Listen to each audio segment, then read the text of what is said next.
11. Dia anakku. Tok tok tok. Mbak Buli, oh Mbak Buli, teriak seorang gadis dari depan pintu sambil mengetuk pintu sebuah rumah kontrakan. Gadis itu juga tinggal di kontrakan yang bersebelahan dengan rumah yang dihampirinya itu. Kontrakan itu milik orang tua Gladys yang dibangun dengan uang hasil Gladys bekerja sebagai TKW. Wait a minute, please. Balas seorang perempuan yang baru saja keluar dari dapurnya. Ceklek. Pintu pun terbuka. Keluarlah seorang gadis berparas bule nan cantik dari dalam rumah kontrakan tersebut. Ih, Mbak Bule kok makin hari makin cantik sih. Celoteh Adisti, tetangga sebelah si bule cantik yang tak lain adalah Senina. Sebulan berada di Indonesia, Senina sudah bisa juga harus bicara menggunakan bahasa Indonesia meskipun belum fasih. Tapi karena Bali kerap dikunjungi turis asing, hampir semua warganya bisa memahami bahasa Inggris meskipun hanya secara pasif. Tak sedikit juga warga biasa bisa berbicara bahasa Inggris dengan aktif karena terlalu sering berinteraksi dengan para turis tersebut. Senina lantas terkekeh mendengar pujian Adisti tersebut. "You're so funny," ujarnya seraya terkekeh. Kamu bisa bahasa Inggris kan?" tanyanya kaku. Lidahnya masih suka terpleset. Logat bulenya masih kentara, maklum baru 1 bulan di Indonesia. Bukan tanpa alasan ia bertanya. Mereka baru bertemu beberapa kali dan karena ia sering mendengar Adisti berbicara dengan bahasa Indonesia, ia pun selalu berkomunikasi menggunakan bahasa Indonesia seadanya. Itu pun kadang dibantu Gladys sekalian latihan agar makin fasih. "Bisa. Little, Mbak Bule."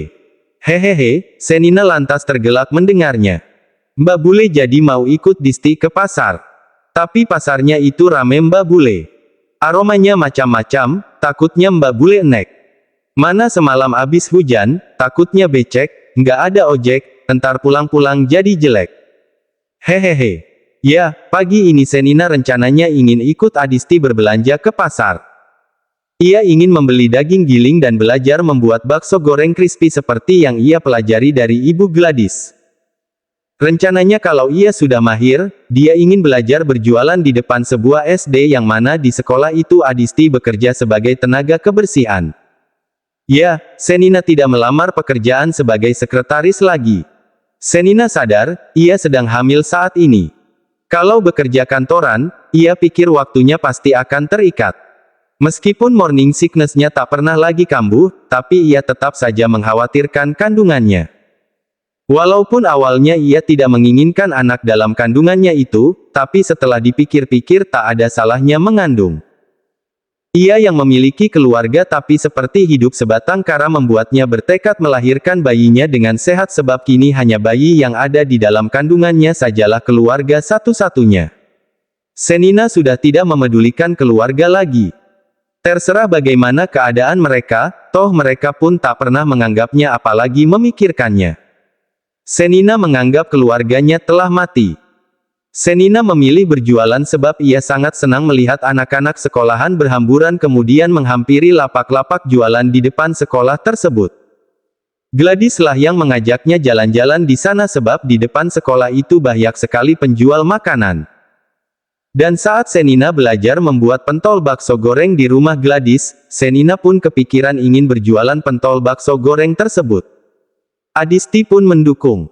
Sebab dengan berjualan, selain Senina bisa mendapatkan pendapatan, ia tak perlu terikat dengan waktu. Bila lelah, Senina bisa beristirahat berjualan tanpa takut terkena teguran atasan. "Aku tidak apa-apa. Ayo ke pasar." "Aku sudah tidak sabar," ujar Senina membuat Adisti menyambutnya dengan ceria. "Oke, let's go, Mbak Bule," seru Adisti. Di pasar, Senina jadi bahan perhatian hampir semua orang. Meskipun pemandangan bule-bule berkeliaran sudah biasa di kota itu, tapi karena Senina mengenakan daster ala emak-emak Indonesia terang saja membuatnya jadi bahan perhatian.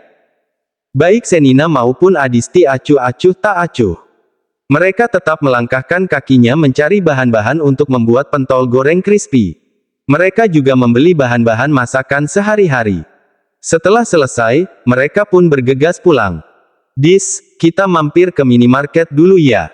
Mbak Bule mau beli apa?" "Beli susu ibu hamil." Selama hamil, aku belum pernah meminumnya. Astaga, Mbak Bule gimana sih? Kan kasihan dedek bayinya. Kebanyakan mikirin bapaknya nih, jadi si dedek kelupaan diperhatikin. Momi mutuh ya dek, minta kena jewer, ucap Adisti sambil ngomel-ngomel. Mereka saat ini sedang berada di dalam angkot. Jewer. Jewer itu apa? Sejenis makanan kah? Tanya Senina penasaran. Ia memang belum paham semua kosakata bahasa Indonesia. Adisti pun terkekeh, Mbak Bule mau dijewer. Dengan polosnya, Senina pun mengangguk. Adisti tersenyum lebar, kemudian dia tanpa sungkan menarik daun telinga Senina membuat perempuan hamil itu memekik kesakitan. Sit, what are you doing? Hah? Melihat raut wajah kesal Senina membuat Adisti terkekeh, kan katanya Mbak Bule mau dijewer. Itu namanya dijewer. Hehehe, sakit ya, Mbak. Sorry. Forgive me, please. Ucap Adisti pura-pura memelas. Senina mencebik kesal. Lalu ia merogoh kantong belanjaannya dan diam-diam mengambil sebatang cabai hijau. Oke, aku akan memaafkanmu. Tapi tutup dulu matamu. Kok pakai tutup mata segala sih Mbak Bule? Tutup mata dulu atau aku marah nih. Iya, nih Disti tutup mata. Adisti lantas menutup matanya. Sambil menyeringai, dengan gerakan cepat Senina memasukkan cabai hijau itu ke dalam mulut Adisti membuat gadis itu refleks menggigit kemudian menjerit. Ah, Mbak Bule kok jahil banget sih. Seru Adisti sambil meludahkan cabai di dalam mulutnya. Kalau ada gorengan mah nggak masalah. Kalau makan cabai doang kayak gini, mana ada enaknya. Pedes doang, omel Adisti bersungut-sungut. Senina dan beberapa penumpang angkot itu pun ikut terkekeh melihatnya. Setibanya di minimarket, Senina pun segera menuju etalase khusus susu ibu hamil dan mulai memilih yang menarik minatnya. Saat sedang berjalan menuju meja kasir, mata Senina tanpa sengaja menoleh ke arah layar televisi yang menyiarkan berita mancanegara. Senina sempat tertegun saat melihat sosok yang tengah dibahas di berita tersebut. Pak Rainero, gumamnya dengan dada bergemuruh. Senina kembali mengingat penolakan Rainero atas bayi di dalam kandungannya. Terus terang ia masih sakit hati atas penolakan itu. Tapi bila diingat-ingat, sebenarnya wajar Rainero menolak anaknya sebab menurut surat keterangan itu, Rainero dinyatakan mandul. Entah apa yang salah. Seandainya ia pernah berhubungan dengan laki-laki lain, mungkin ia bisa mengatakan bisa jadi bayi yang ada di dalam kandungannya bukanlah bayi Rainero. Tapi kenyataannya, Senina hanya pernah melakukan hubungan itu satu kali dan itu pun hanya ia lakukan dengan Rainero. Jadi sudah pasti anak itu adalah anak Rainero. Senina hanya berharap, suatu hari kebenaran akan terungkap. Bagaimanapun, mungkin saat ini ataupun saat anaknya masih balita ia takkan menanyakan siapa ayahnya. Tapi saat ia mulai mengerti, pasti ia akan bertanya siapa ayahnya. Bagaimana Senina akan menjawabnya bila hari itu benar-benar terjadi? Namun, Senina hanya bisa menyerahkan segalanya dengan waktu. Berharap hari itu akan benar-benar datang dan kebenaran pun segera terungkap. Hai, baby. Bagaimana, kau senang bisa melihat dedimu? Gumamnya lirih dengan tatapan sendu. Sebelah tangannya mengusap perutnya yang sudah sedikit menonjol. Kemudian, Senina pun segera berlalu dari layar segi empat itu menuju kasir untuk membayar susu ibu hamil yang baru saja dibelinya. Hari yang ditunggu-tunggu Rainero akhirnya tiba. Jevian mengajak temannya yang merupakan seorang dokter kandungan bernama Zack. Awalnya Zack menolak sebab ia merupakan ahli kandungan, sedangkan untuk memeriksakan masalah ketidaksuburan seorang pria itu merupakan seorang androlog. Namun karena Jevian memaksa, Zack akhirnya terpaksa ikut. Jevian menjelaskan kalau saat pemeriksaan kesuburan Rainero tempo hari dilakukan bersamaan dengan Delianza dan dokter ahli kandungan itulah yang menyerahkan hasil pemeriksaan. Tapi belum sempat dokter tersebut menjelaskan isinya, Rainero justru telah pergi terlebih dahulu.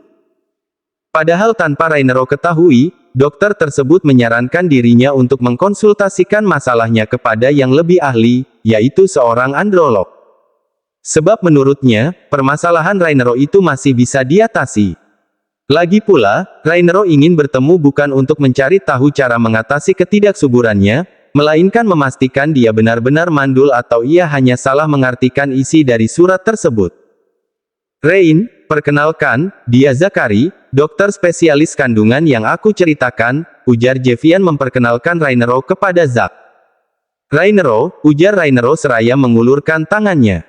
Zachary atau lebih sering dipanggil Zack. Zack pun menyambut uluran tangan Rainero. Silahkan duduk. Anda ingin minum apa? Tanya Rainero pada sang dokter. Zachary tersenyum, apa saja. Wine, bir, atau sejenisnya pun tak masalah, ujar Zack seraya terkekeh. Rainero dan Javian menjawab seraya mendelik kesal. Dokter itu sempat mengatakan ingin menjelaskan sesuatu, tapi aku justru langsung pergi begitu saja, tutur Rainero. Boleh aku lihat hasil pemeriksaannya? Rainero pun mengangguk. Kemudian ia segera mengambil amplop berlogo rumah sakit ternama yang tergeletak di atas mejanya. Ini, ujar Rainero seraya menyerahkan amplop berisi hasil pemeriksaan kesuburannya lebih dari setahun yang lalu. Zack pun membuka amplop tersebut dan mengeluarkan isinya. Dibentangkannya lembaran kertas tersebut, kemudian dibacanya lamat-lamat isinya. Zack berdecak sambil menggelengkan kepalanya, Anda mengalami kondisi yang disebut oligospermia. Oligospermia adalah suatu kondisi ketika dalam air mani yang dikeluarkan saat ejakulasi berjumlah sedikit. Oligospermia bisa menjadi penyebab utama ketidaksuburan atau infertilitas pada pria. Kalau masih memungkinkan, tentu saja bisa. Apalagi kalau tangan Tuhan telah bekerja, tak ada yang tak mungkin, tutur Zack. Akan lebih baik kau memeriksakan dirimu kembali dan meminta penjelasan secara langsung dari ahlinya. Bukan tak mau membantu, maaf, tapi pengetahuanku hanya sebatas itu. Untuk lebih jelasnya, ada yang lebih ahli, imbuh Zack. Axton dan Javian lantas mengalihkan pandangannya pada Rainero yang wajahnya telah pucat pasi. Rain, Axton, segera cari informasi mengenai Seni. Kalau masih memungkinkan, tentu saja bisa. Apalagi kalau tangan Tuhan telah bekerja, tak ada yang tak mungkin, tutur Zack. Akan lebih baik kau memeriksakan dirimu kembali dan meminta penjelasan secara langsung dari ahlinya. Bukan tak mau membantu, maaf, tapi pengetahuanku hanya sebatas itu. Untuk lebih jelasnya, ada yang lebih ahli, imbuh Zack. Axton dan Javian lantas mengalihkan pandangannya pada Rainero yang wajahnya telah pucat pasi. Rain, Axton, segera cari informasi mengenai Senina. Titahnya segera tak ingin membuang waktu lagi. Walaupun ia belum bisa membuktikannya, tapi Rainero tetap berharap anak yang Senina kandung benar-benar anaknya. Axton pun dengan semangat segera berdiri hendak keluar dari ruangan itu membuat Zack penasaran sebenarnya apa yang terjadi. Jeff, sebenarnya ada apa? Tanya Zack penasaran. Rain, 2 bulan yang lalu ia meniduri seorang gadis. Sebulan kemudian gadis itu datang menemui Rainero dan mengatakan kalau ia hamil. Tapi karena Rainero mengira dia benar-benar mandul, ia pun tidak mempercayai kata-kata gadis itu dan mengusirnya. Terang Javian membuat mata Zack terbelalak dan menggelengkan kepalanya. Seharusnya sebelum mengambil keputusan, ia mencari tahu kebenarannya dahulu. Tapi ya, kadang seseorang yang sedang dikuasai emosional tidak bisa berpikir dengan jernih. Meskipun ada kemungkinan gadis itu memang mengandung anak Rainero, tapi ada baiknya nanti dia tetap melakukan tes DNA untuk membuktikan kebenarannya. Javian menganggukkan kepalanya sambil menatap Rainero yang matanya terpejam. Sementara itu, di ruangannya, Axton pun langsung mencari informasi mengenai Senina termasuk alamat tempat tinggalnya. Axton lantas menghubungi bagian HRD untuk mengirimkan data-data Senina. Tak butuh waktu lama, bagian HRD pun mengirimkan data yang Axton minta melalui email. Ia pun segera membuka file di komputer yang menunjukkan data-data Senina. Axton tersenyum lebar setelah mencatat alamat mantan sekretaris atasannya itu di ponselnya dan mengirimkannya melalui pesan kepada Rainero. Rain, aku sudah mengirimkan alamat Senina ke ponselmu, tukas Axton saat masuk ke ruangan Rainero. Rainero yang baru saja duduk setelah mempersilahkan Javian dan Zack pergi pun gegas membuka layar ponselnya. Thanks, Ton. Tolong handle pekerjaanku. Aku akan segera ke rumah Senina sekarang, tukasnya yang kini kembali bersemangat. Entah ia bersemangat karena tahu kemungkinan besar anak yang Senina kandung benar-benar anaknya atau, dia memiliki niat lain dan hanya Rainero serta Otor yang tahu. Tidak masalah. Semoga berhasil, seru Axton memberi semangat saat Rainero mengambil kunci mobil dan mengenakan jasnya dengan gerak cepat. Sekali lagi, thanks. Rainero tersenyum lebar. Senyum yang telah lama tidak Axton lihat. Sepertinya dia sangat bersemangat. Semoga ini awal yang baik untukmu, Rain. Aku harap, setelah ini kau bisa kembali menjadi Rain yang dahulu. Axton tersenyum penuh arti. Ia pun segera meninggalkan ruangan Rainero setelah melihat punggung Rainero benar-benar telah berlalu dari hadapannya. Dengan penuh semangat dan harapan membuncah, Rainero pun melajukan mobilnya dengan kecepatan cukup tinggi. Rumah Senina terdapat di sebuah komplek perumahan menengah. Tak sulit menemukan alamat itu karena masih terletak di tengah kota. Hingga dalam waktu tak sampai 1 jam, Rainero pun telah tiba di depan sebuah rumah yang cukup besar. Dengan tak sabaran, Rainero pun segera melompat keluar dari mobilnya dan setengah berlari menuju ke depan pintu rumah Senina. Ia menekan bel rumah beberapa kali.